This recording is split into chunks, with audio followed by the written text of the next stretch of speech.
Cock-a-roar. Cock-a-roar. Hey, what's up, you guys? Shartimus Prime here, doing another DC Collectibles figure review on the DC Collectibles Batman the Animated Series Catwoman figure. If you're trying to get your Batman Animated Series figures, you can get a big bundle. Big! Get your big badass toys at BigBadToyStore.com.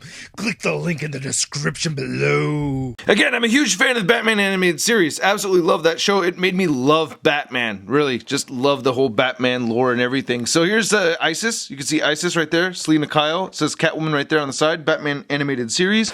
Then looking at the bat, you can see the silhouette of Batman. Nothing else really going on. All right, let's get to it and crack this thing open. So here's Catwoman out of the packaging, and I really like this figure a lot. But because I had that break go on with my Batman figure right over here, that wrist over there, I am very, very cautious, and I have been using a hair dryer, just constantly blowing hot air all over it, just to make sure none of the joints break on me or anything like that. But she is very, very cool looking. I like her articulation. There are some points of the articulation that are a bit lacking, but for the most part, I do like the sculpt on this figure. She's very curvaceous. I dig that very, very much. And she does come with a lot of accessories. And we get this little pamphlet right here showing all the other figures from the line. Probably going to end up getting all of these. She comes with this stand, which I think is really cool. It resembles the Batman stand, so you get the 3 different angles of Catwoman right over there. Very nice pose, by the way. But I really like this stand a lot. Compared to Batman over here, his just has the clamps right here at the top. This one does have the clamping action right here at the top as well. But you also get these 2 bars that slide in and out. And of course, the stand is adjustable, so you can move this up and down as well. Now, Catwoman comes with these 4 accessories over here. You get this little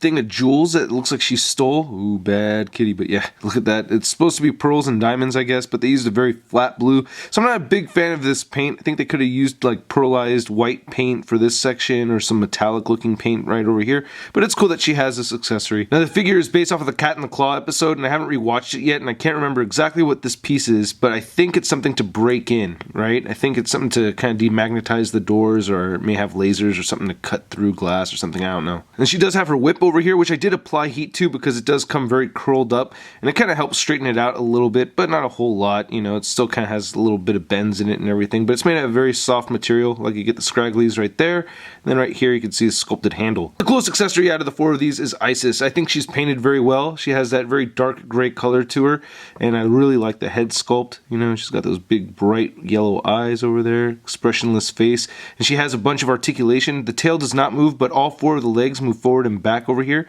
and then the head is on a ball joint, so you can move it around up and down a little bit, up that much, and she can neck pivot and move every which way because it is on a ball peg. Again, just to warn you, I did take a hairdryer to this one as well because I really don't want to break any joints. And lastly, we get 3 sets of interchangeable hands. You get these relaxed hands right over there. You can see the nails are very sharp and everything. And then you get these, this is a gripping hand right there. And then you get a smaller gripping hand, which looks like it's made for the whip. And it's like that on the other side, so they're identical to each other. I really like the head sculpt on this figure. I can't say the same for the paint apps overall, but there's some details in the paint that look really cool. Like the eyes, for instance. I think her eyes came out very nice, and I like how the paint came out on the mouth. So I had to go through a bunch of these to make sure I got the one that I really wanted, and this is the one that I picked out. She does have that little mustard stain right over there, some scuffage right over there from just taking it out of the packaging, some weird bubbling going on in the plastic. But the part that really bothers me is this section right here. Oh, come on, man. You got gray spray paint right all over there. That bothers me a lot. I don't like that. But like I said, the sculpt is cool, and overall, the figure does maintain the likeness of Selena Kyle from the animated series. She has that big head, making her look youthful and everything, so I think that's pretty nice. And some weird lines over here, and then some paint coming off right there in the very back. And the Bruce Timm style to these is very simplistic, so the sculpt shouldn't have been too difficult to make. I like how the belt came out, you know, and she's very curvaceous. I think it looks pretty good. Overall, this isn't a bad figure. Looks alright. And those small feet hold up very well, I think. Looking at the back over here, yep, they sculpted a butt crack that goes all the way up to her neck. Wow, yep, that's how you know it's a good looking woman, when the butt crack goes all the way to the neck. Now the articulation is not the greatest on this figure, but I still like it. You can move her head up that much, and it does move downward. You get rotation side to side, and you do get some neck pivot due to that ball joint. The shoulders move outward, they rotate forward, they bend at the elbow, not a full 90 degrees, and they do rotate at the elbow. The wrists do swivel side to side, and they all hinge up and down. She has no torso articulation at all, so I wish she really had a waist cut right here, or down here, or something. That would have been pretty cool. She does have hip joints that can move outward that much, and then you can kick up like that, and her leg doesn't really move backwards at all.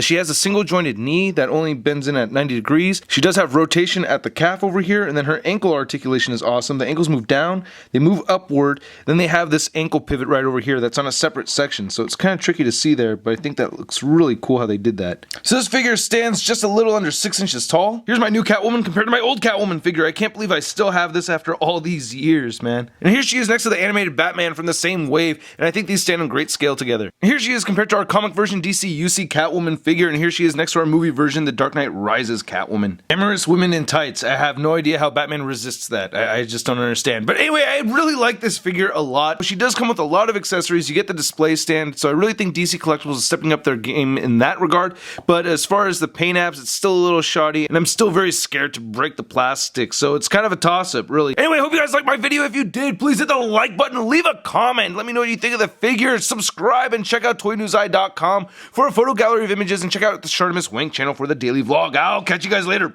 Peace.